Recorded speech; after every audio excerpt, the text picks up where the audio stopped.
सभी विश्वासी भाई बहनों को प्रभु यीशु मसीह के नाम में सलाम। आज मैं लेकर आई हूँ सूबेदार का विश्वास। यह हमको बाइबल की किताब लूका अध्याय 7 में 1 से लेके 10 पद में देखने को मिल जाएगा, जो कि बाइबल के एक नए नियम का हिस्सा है।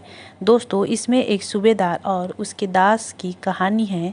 बाइबल बताती है दोस्तों, जब यीशु कफरनहूम में आए तो सूबेदार का दास बीमार था और मरने के कगार पर था।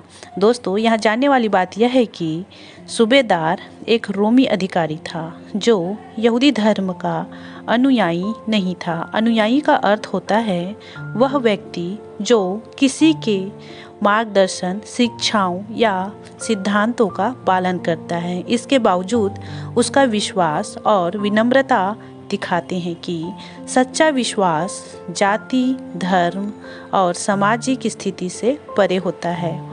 उसने यीशु की चर्चा सुनकर यहूदियों के कई पुरनियों को उससे यह विनती करने को उसके पास भेजा कि आकर मेरे दास को चंगा कर, और वे यीशु के पास आकर उसे बड़ी विनती करके कहने लगे कि वह इस योग्य है कि तू उसके लिए यह करे, क्योंकि वह हमारी जाति से प्रेम रखता है और उसी ने हमारे आराधनालय को बनाया है।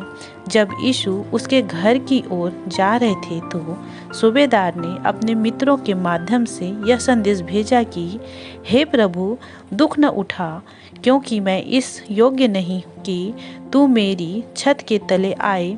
इसी कारण मैंने अपने आप को इस योग्य भी न समझा कि तेरे पास आऊं, पर वचन ही कह दे तो मेरा सेवक चंगा हो जाएगा। दोस्तों, सूबेदार का विश्वास इस बात में था कि यीशु को शारीरिक रूप से उपस्थित होने की आवश्यकता नहीं है, केवल उसका वचन ही काफ़ी था उसे चंगा करने के लिए। यही उसका बहुत बड़ा विश्वास है। दोस्तों, क्या हम भी ऐसा विश्वास करते हैं? अपने अपने मनों को हमें जांचना चाहिए। फिर सूबेदार कहता है, मैं भी पराधीन मनुष्य हूँ और सिपाही मेरे हाथ में है, और जब मैं एक को कहता हूँ जा तो वह जाता है, और दूसरे से कहता हूँ आ तो वह आता है, और अपने किसी दास को कि यह कर तो वह उसे करता है। दोस्तों, सूबेदार ने ऐसा इसलिए कहा कि वह खुद भी एक उच्च अधिकारी के अधीन है, लेकिन उसके पास अपने सैनिक और सेवकों पर अधिकार है। इसमें सूबेदार यह समझा रहा है कि जैसे वह अपने आदेशों का पालन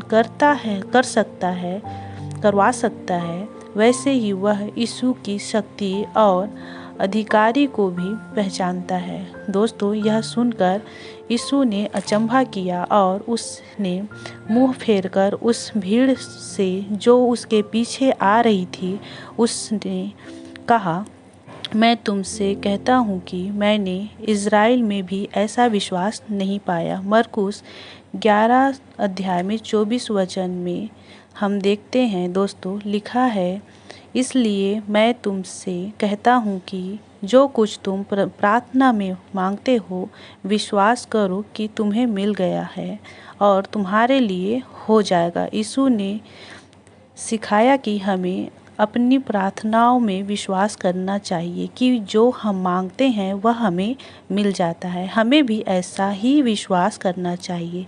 और फिर भेजे हुए लोगों ने घर लौटकर उस दास को चंगा पाया। आशा करती हूँ कि आप सभी को यह सूबेदार का विश्वास समझ आया होगा। प्रभु आप सभी को आशीष दे। आमीन।